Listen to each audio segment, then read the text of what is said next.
Hello everyone, and welcome back to another episode of Satsuhime's Grand Adventure. I realize it's been some time since the last one. We moved to a new place and my body and mind took a serious beating. But now we're here and settled in, and it's time to do what I do best, being the badass that I am. First, let's recap for those of you who forgot. Last episode, I was on a fun little romp with Tancred, on the case of the dry bone disappearances. Other than helping me hone my skills in patience, he's proving to be quite ineffectual so far. I'm not sure if he was off his game, or just busting my balls, but working with the guy gave me a headache the size of Ulda. Also, remember that fuckboy merchant from Ulda? Yeah, turns out he was behind the kidnappings, something I knew from the get-go, but whatever.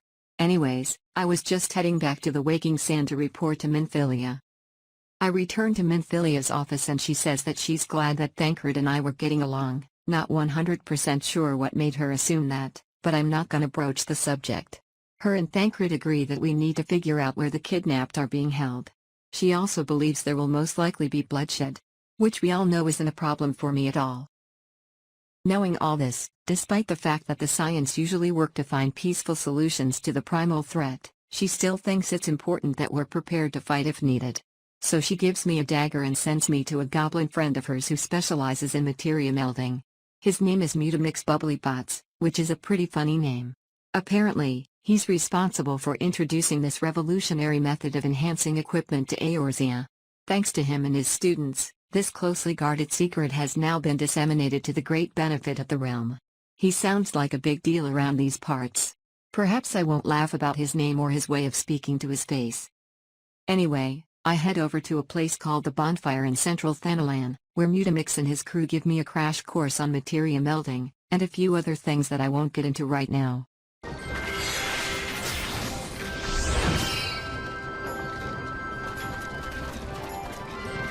After that's all said and done, I head back to Minfilia and bring her the newly melded dagger.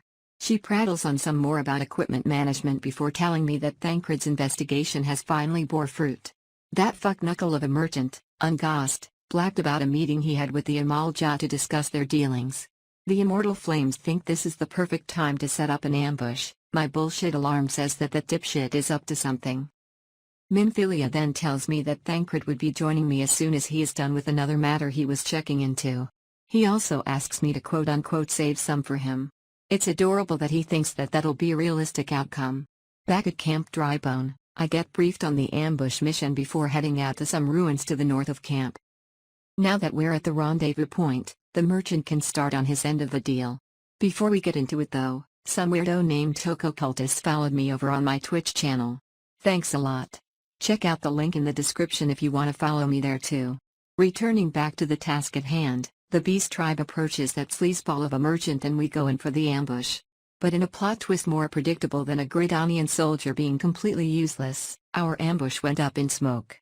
Turns out the snake had some friends inside the Immortal Flames, so the prick knew about our plans ahead of time. The flames get surrounded, the slimy merchant squirms off to leave his lackeys to do the heavy lifting and I get the pleasure of turning anyone who isn't a friend into actual chopped liver.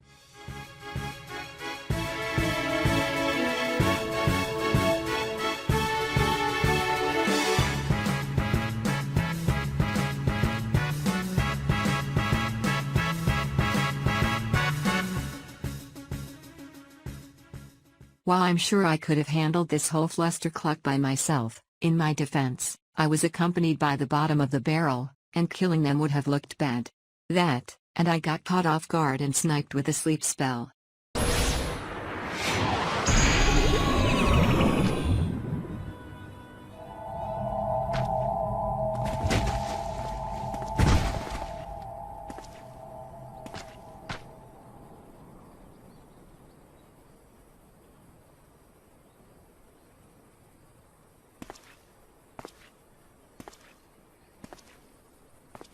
I woke up some time later and found myself in random remote cave number 339, along with the flame soldiers that were captured with me and the kidnapped citizens. I'd had a bad feeling to begin with, but now the flags were a deep shade of red.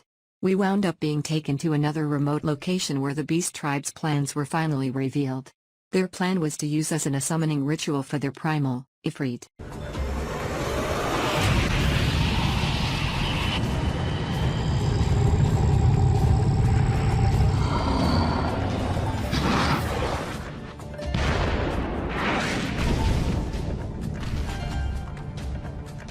my amusement, this also meant that Skiva the merchant and his lackeys, with the power of the crystals, the Amalja were able to successfully summon the Lord of the Inferno.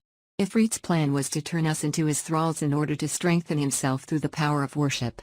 He then breathed some sort of blue flame on the group and was able to turn everyone into his devoted slaves. Everyone except me, of course.